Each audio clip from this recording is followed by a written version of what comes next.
It's time for JUCO Jam, presented to you by Dream Big Athletics, hosted by Tad Slowick, an exciting new podcast bringing you all the great action from JUCO baseball. Here you'll find weekly updates from around the country, highlighting the teams, players, and coaches who impact the game at the junior college level. Everything you want to learn about JUCO baseball can be found here and on our website at dreambigathletics.com. There you'll find our weekly team rankings, the top player rankings headed into the spring, and all the news of what is happening in the game at the junior college level. On this show, you'll have many guests, coaches, players who will give us insight on the day-to-day, behind-the-scenes working of junior college baseball. And now our host, Tad Slowick. Dream Big Athletics. I'm your host, Tad Slowick, and I'm here again with my good friend, Lou Temple. Lou, how you doing today? Woo-wee. Fishing's fine, Tad. I'm excited about today because we're gonna switch it up on everybody and do the top 10 position players. That's crazy that we're gonna go out on a limb and do that. I'm so excited because you have seen all of these players, and this list is incredible.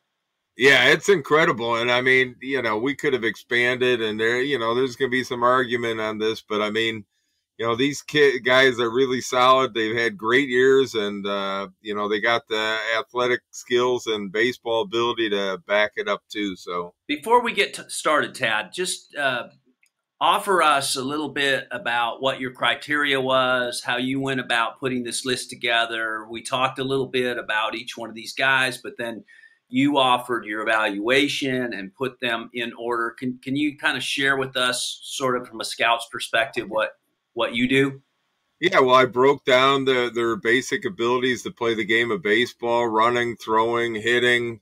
Hitting is one of the biggest parts, obviously, of this, and just put together guys that I'd be looking for prospects to draft, and I draft all 10 of these guys at some time in a draft, and so basically, you're still focusing on the 5 tools, and right, and 5 tools. You're grading them out, and then kind of putting together a cumulative grade idea of the full package. And then in today's world, we've got to sort of add the analytics, which would be the numbers. And we're going to talk to you about some numbers that are off the charts that support a lot of your evaluation.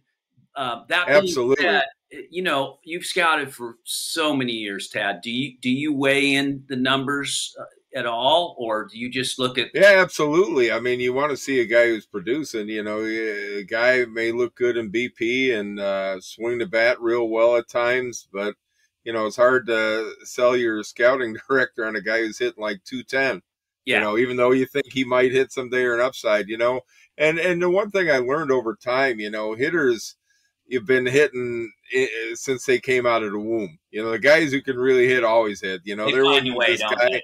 Yeah. Right. There wasn't this guy who hit 180 and all through Little League and then all of a sudden turned into a stud hitter. Most of the guys could hit all the way through, and all these guys can hit at a higher level too. These numbers tell us, or they back up the fact that these guys can play baseball. That's the whole point, and their stats will prove that. Let's start at number 10, Carter Frederick, outfielder from Snead State. What can you tell us? Well, Carter basically passes the eye test the minute he gets off the bus. I mean, this guy's 6'4", 225, strong athletic player. He looks like a big leaguer right now. I mean, he fits the uniform and just looks like he could be playing on TV. He's a guy who can run and throw.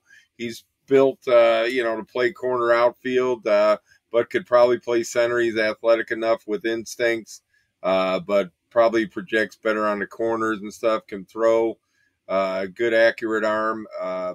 But his approach at the plate is really a good one. I mean, he's got great balance, great athleticism, keeps his hands inside the ball real good. And, I think this guy is still one of those guys who's just scratching the surface. I mean, he's put up some really good numbers this year. He's got 10 homers, 39 RBIs. He's hitting 492.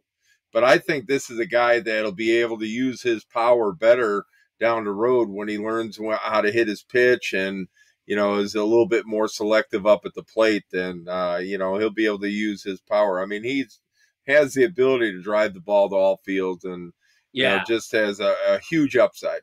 So, quick reference, are we talking about Aaron Judge or Matt Holliday here?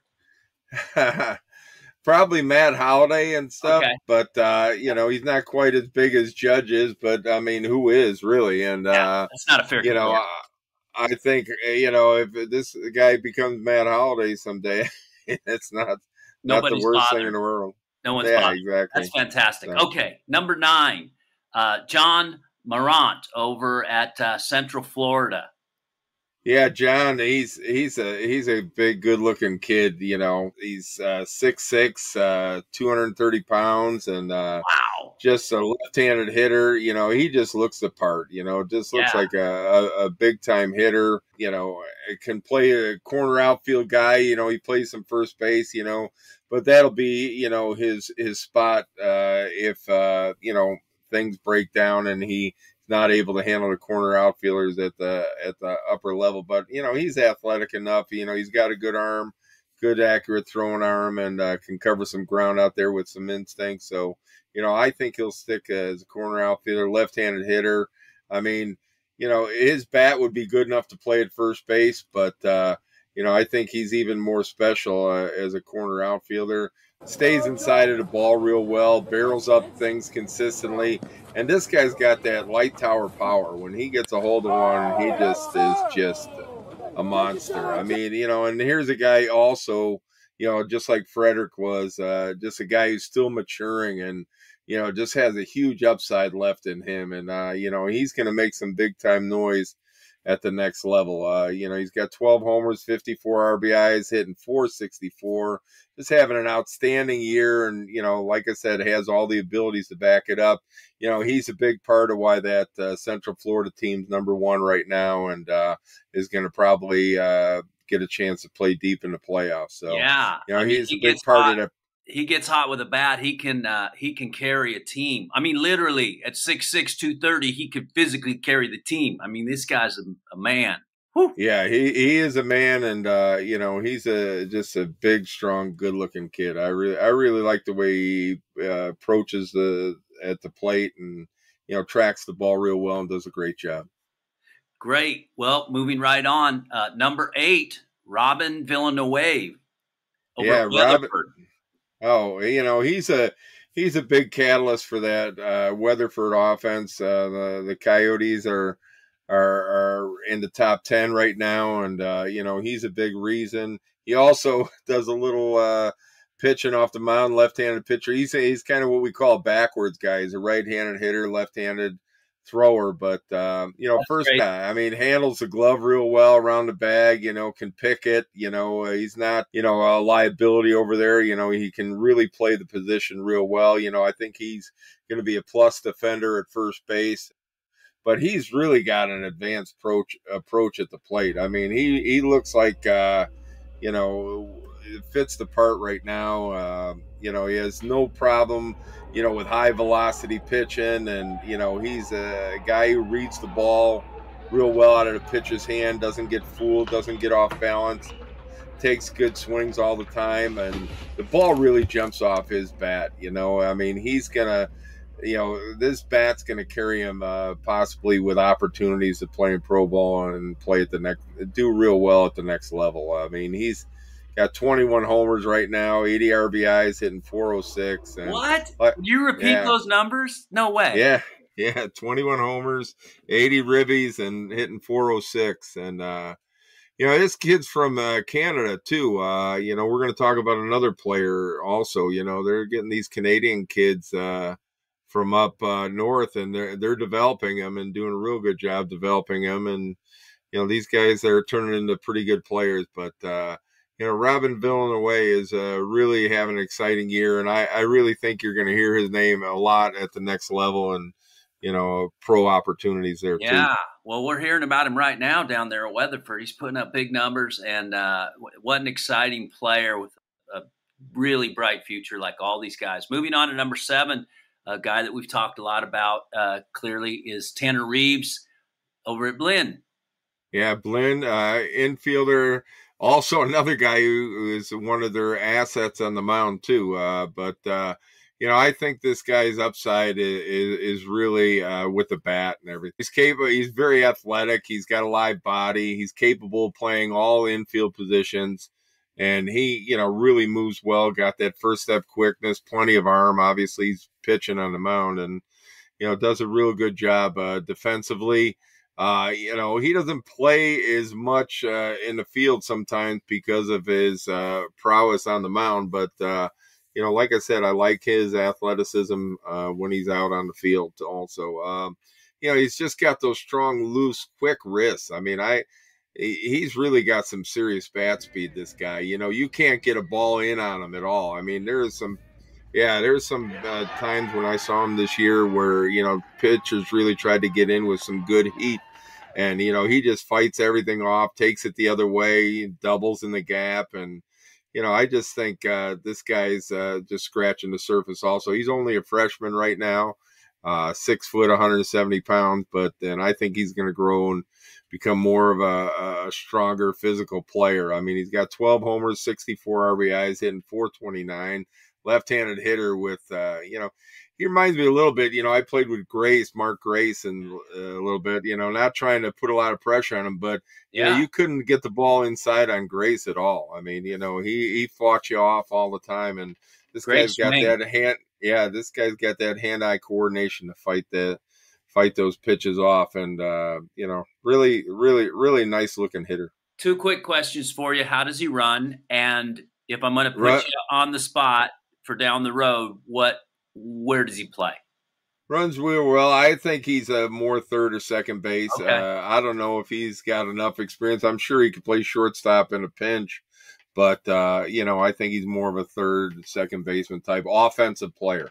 I think he's going to be more of that offensive type guy. So his bat will play, and will play. So will this next guy at number 6. Again, someone we've talked quite a bit about. I'm a big fan, is Brady Serconic over at Connor State. Yeah, catcher at Connor State. This kid's just having a great year. He's a freshman, another Canadian kid. He's from Toronto. He's 6 foot, 185, really well put together, and just a strong, athletic kid. He's got real good action behind the plate, first step quickness, gets in front of balls, able to block balls.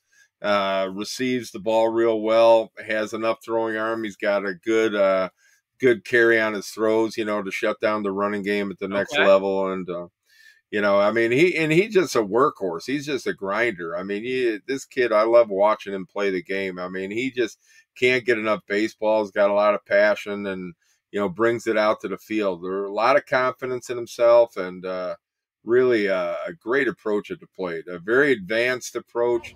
Got a lot of balance, tracks the ball real well. I mean, very rarely will you see him get fooled on a pitch. It's almost like he knows what's coming, and he delivers. I mean, the ball really jumps off his bat. Drives the ball to all fields, and like I said, he just got great at bats all the time. I never see him get cheated up there, and just wears pitchers out. I mean, he just having a monster year. Connor State's having a great year as a team, and he's one of the big reasons why. 20 homers, 91 ribbies right now, hitting 459. I mean, that's impossible. What did they play? 50 games? Yeah. I mean, he's going to have almost 2 RBIs every game. Crazy. Now that's what I'm talking about. A catcher who's a freshman, by the way, that has so much confidence at the plate and still does his job behind the plate, and the sky's the limit. And he's strong, and he likes to play, and he's we're seeing it right now. But just imagine, with a little more experience. I mean, this is really exciting. So well done. Yeah, I mean, here's a guy, and it's just a great example. All these players on the list, They love to play the game, and so they're going to work and do whatever it takes to be successful at the game, and that's one thing, we really always concentrated on when I was scouting with the Astros, is guys who really love to play. There's some guys who are very talented who don't have that same passion, and they're going to end up, those are, character flaws, and they're eventually going to show up. But these guys who, are going to play, who love to play, are going to do whatever it takes to succeed. Well, another success story, obviously, is Pearl River, and they have a player down there that is one of the reasons why they're so successful, Alex Perry. Yeah, Alex Perry, third baseman for Pearl River, 6'4", 185. It's a live athletic body. This is a kid who's still growing into his body a little bit. He's going to still pack on a good another 20, 30 pounds of muscle here. He just got some really good first step quickness. I love the way he plays third base.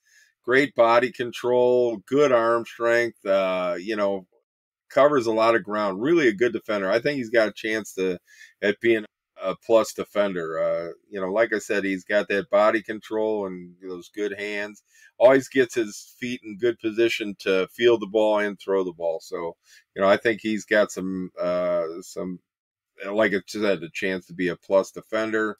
And plus, he does a great job at the plate. I mean, he's got a good approach. He's got ability to drive the ball to all fields and really hit with power to all fields. And I think he's a guy who, like a couple of these other guys here, just need a little bit more experience and just has a huge upside. I mean, he's going to Tennessee next year, and I just think he's going to flourish there. He's going to develop even more over the summer. And, I think this guy's you're really going to hear a lot of big things about Alex Perry at Tennessee, and I think beyond at the pro level. So I really like the way the kid plays the game. He's a complete package, complete player, defense and offense. So that's exciting. And at 6'4", like you said, he's going to put on some more muscle, becoming, his fully grown self. And he plays such a solid third base and swinging the bat. I mean, we're talking about another Arenado Machado type here. Yeah, absolutely. Chris Bryant type, that tall. And,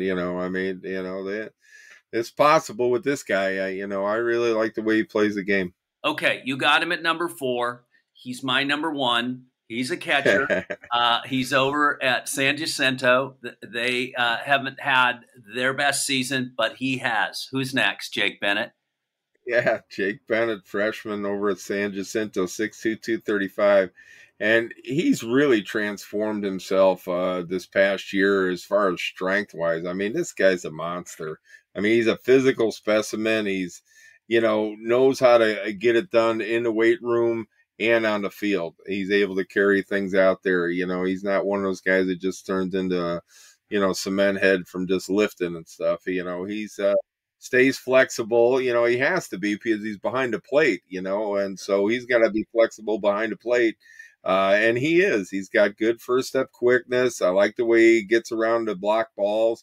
Does a real good job with his hands, keeping the ball in the strike zone, getting those pitches, those extra strikes. And, his throws have good carry on them. And, like every catcher, I think that he needs to work on some things to, get his game better. But, I think all the tools are there for him to stay behind the plate. And, it's exciting knowing that what kind of big time power he has. He's got a good approach to the plate. And this is a guy who makes a ton of loud contact. I mean, he's got big time power, strong wrists and forearms. And when he hits them, they go. I mean, yeah, I mean, you're playing a night game and that ball's disappearing into the night, big time. And, I really like the way this kid plays the game. He's a leader back there behind the plate, which you need to be as a catcher, and just has a lot of passion to play the game. And like I said, he's a worker. He's a guy who's going to work and do whatever it takes to be successful. And I really like Jake Bennett. He's having a good year and just been swinging the bat really good. Well, again, we're talking about a freshman. We're talking about a catcher. All right, so that there's a lot heaped onto you there, and then he's physically a specimen, and he's he's doing it in a really good competitive conference, obviously. Yeah, playing every night in the middle of a lineup for a fantastic program. He sounds a little bit like the guy over in Baltimore, that guy Oddly Rashman. A little bit, the big kid that catches over there, and so this is exciting to see him continue. And like you said, he's going to continue working hard. So exciting. Yeah, he's I really like this kid. I know he's one of your favorites too. So For sure, for sure. All right, number 3, Ben Higdon over at John Logan.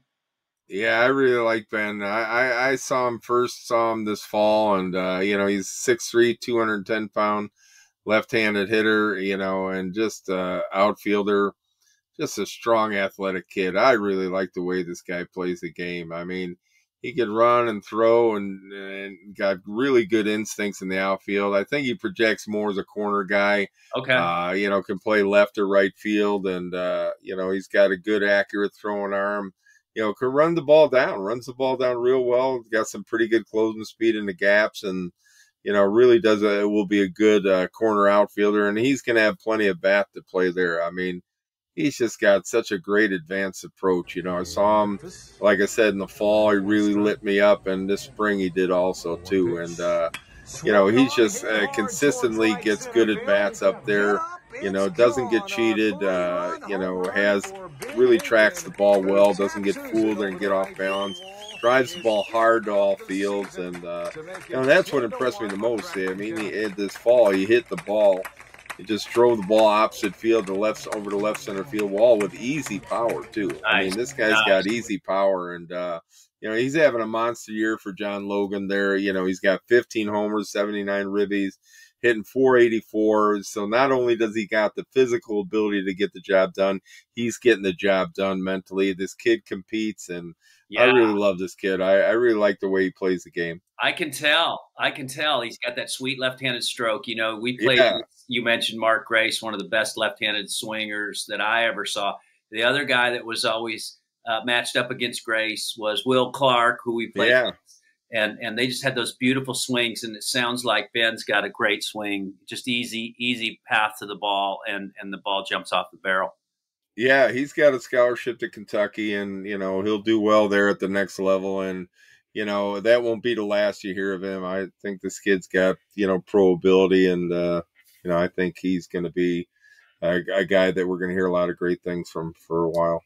Yeah, no doubt about it. And another guy we're going to hear great things about right now is Brad Key Lowry over at Central Florida. Yeah, Brad Key, he had a great year last year. He was at Wabash Valley, and then this year went home to Central Florida. He's a 5'8", 170-pound kid, but he's got a super live body. I mean, this kid just got those quick twitch muscles, and he just is really put together well. Strong kid for his size, and he really can move. I mean, he's a 4-0 guy from the right side, getting down the line, and so he can run and do things. His defensive ability is very good. I mean, he's got really good first step quickness, covers a lot of ground at second base.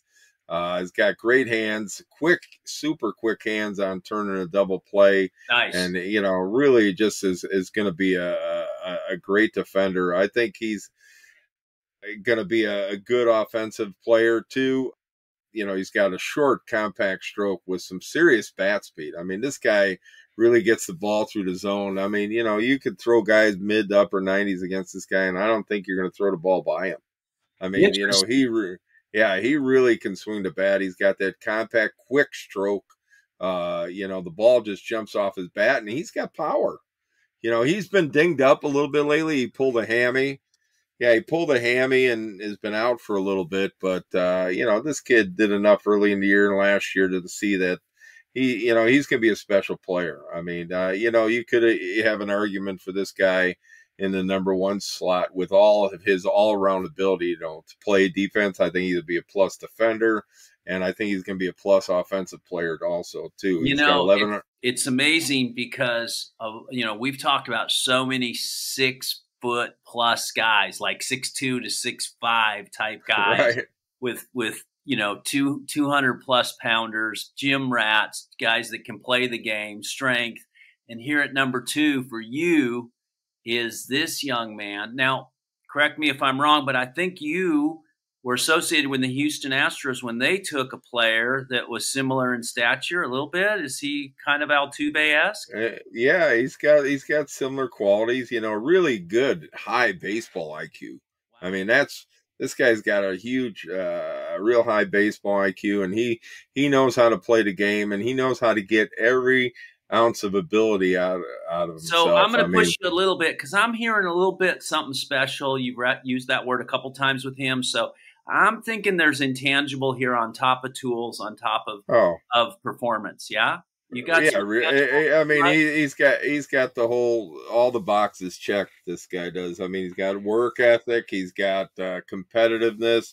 He's got he's a good teammate. You could just see the way he interacts with his teammates out there. Yeah, He's just a yeah. good kid. Just one of those guys. I mean, he'd be high on my draft list and I mean, he's going to Tennessee, and like I said, I think he'll put up some monster numbers there, and Wow. I'm really happy to hear that for him, and that you're excited about him. That gets me pumped, man. yeah, no, he's fun to watch play. That's for sure. Well, here we are at number one, and I would have said, "Oh, this surprises me," but thinking about it, it doesn't. It doesn't because you've talked about him quite a bit. You've seen him play. You've seen him at his best, and you've seen him quite a bit actually. And that's Sam Antonacci over at Heartland. Yeah, shortstop at Heartland, 6 foot, 185, left right guy, and I just have seen. Usually as a scout, sometimes you see a guy almost too much, and he wears you out a little bit, and so you don't think he's as good of a player as he is, but this guy has just done nothing but impress me every time out. I mean, he's got all those intangibles we were talking about with Laurie also had too. And, he just knows how to play the game. This kid's a complete player. I think he's got a chance of being a plus defender also. He's got instincts. I mean, you'll see the plays we've seen him play in the year. We got highlight films of him going in the hole, coming up big with a strong arm, plenty of arm, plus arm. It just covers a lot of ground. And, I really think this guy's going to be a special player at the next level. Like I said, instincts, he's got range, he's got plenty of arm. And the biggest thing is he can swing the bat. I mean, he's got a super big time approach at the plate. He tracks the ball well. He's got that compact swing, stays inside of the ball real good, and the ability to drive the ball out to all fields. I mean, and I think he's just scratching the surface on his power numbers. I think this guy's going to really be a big time power hitter as well. He's a run producer already. He's got 10 homers, 73 RBIs. He's hitting 533. He's got 26 stolen bases. Jeez. So this guy does it all day in and day out. And plays in the middle of the infield, gets beat up, and is still stealing bases. Yeah, I mean, like I said, he just checks all the boxes and is a super complete player. I really like him, and think that he's going to be us on several occasions exactly why you like him. So I get it, and I'm really happy that he's on top. He's a fantastic player, as is all these 10. But you stuck it out there, and you put him there, and that's where he belongs. Right, he's going to Coastal Carolina, and he's going to have a good career there if that's where he goes. And I just think he's got pro ball written all over him. He's a perfect guy to draft. Like I said, checks all the boxes with the intangibles and competitiveness. And another guy who loves to be out there, loves to play the game, like all these guys. I mean, you don't become that good at the game if you don't love it. And I just really think that these guys all can bring a lot to the table, and this is just 10 of these guys, and I mean, there is guys that aren't on this list who are really going to be good players at the next level, and for sure we're going to end up kind of rating all those guys also, but we just had to put this list of 10 together right now. We put a list together at the beginning of the year, and now we're back at towards the end of the season, and we wanted to see the guys who could get things done, who not only have the ability but can get things done and help their team be successful. So all these players pretty much are going to be playing in the playoffs, and Yeah, that was something that I noticed too, that all the players that you've referenced are all at really good programs and taking advantage of not just the development they're getting at those programs, but the competition. So they're playing against each other in a lot of cases, and against the best in the country as well. So they're not big fish in little ponds, are they? No, not at all. And I think that's the one thing special about junior college baseball is you are playing against college level kids, be it freshmen and sophomores, but still you're playing against college level capable kids. And, if you're putting up numbers like these guys are and are competing like these guys are, you deserve to be singled out because you're a good player. When we put our pitching list together, it will prove the fact that these guys have to bring it every day, because the pitching is real. Good too, right? Yeah. Exactly. The pitching Absolutely. is real. There's no make believe. I mean, from playing and catching and doing things, it's not easy to get in that box and hit that stuff that's coming at you. It's work. It's survival a lot of times. Look, 7 out of 10 times you're just surviving, believe me. Well, this has been so much fun, Tad. I think this is just great, and I've enjoyed it, and I like how you thrown your cards on the table, and they're damn good cards. I'll say that. And congratulations to all 10 of the players. And if you weren't on this list, don't worry, we'll find a list for you. What you think of the list at dreambigathletics.com to look at the lists. And also Tad's we've got the rankings up on all 3 divisions for. Right. Yeah. The rankings are interesting. It's getting the end of the season, Yeah. Some teams, you really got to be playing your best ball right now. So, and these guys got to be playing their best ball too if those teams want to get the advance to the World Series. It's been a great season to this point. We'll be looking forward to adding to our next list. Not sure which one that will be, but we will surprise you. If I didn't mention it, all your junior college needs are at dreambigathletics.com. Tad Slowick is your source. He is your resource, and he is resourceful out on the road, seeing players, seeing teams, talking to coaches, talking to scouts, talking to 4-year programs, and talking to parents. So he's available for any and all of you. And please give us some feedback. Let us know. And we're just very grateful to be here, to be able to talk with you, talk at you, talk for you. And I'm done talking, Tad. So I'll see you next week, huh? Yeah, definitely. I enjoy doing this. I love being out of the ballpark watching these young athletes play, and it's just fun to watch them and know what they got ahead of them. A lot of them have great careers ahead of them, and so exciting. It's gonna be fun. It's gonna be fun to follow them. So. Anyway, that's it for us this week on JUCO Jam, and we put a great list together, and you'll see a lot more of that coming out here as we get down to home stretch and finish this great year of JUCO baseball. You've been listening to JUCO Jam. For all your junior college needs, go to dreambigathletics.com and make sure to tune in to next week's episode of JUCO Jam.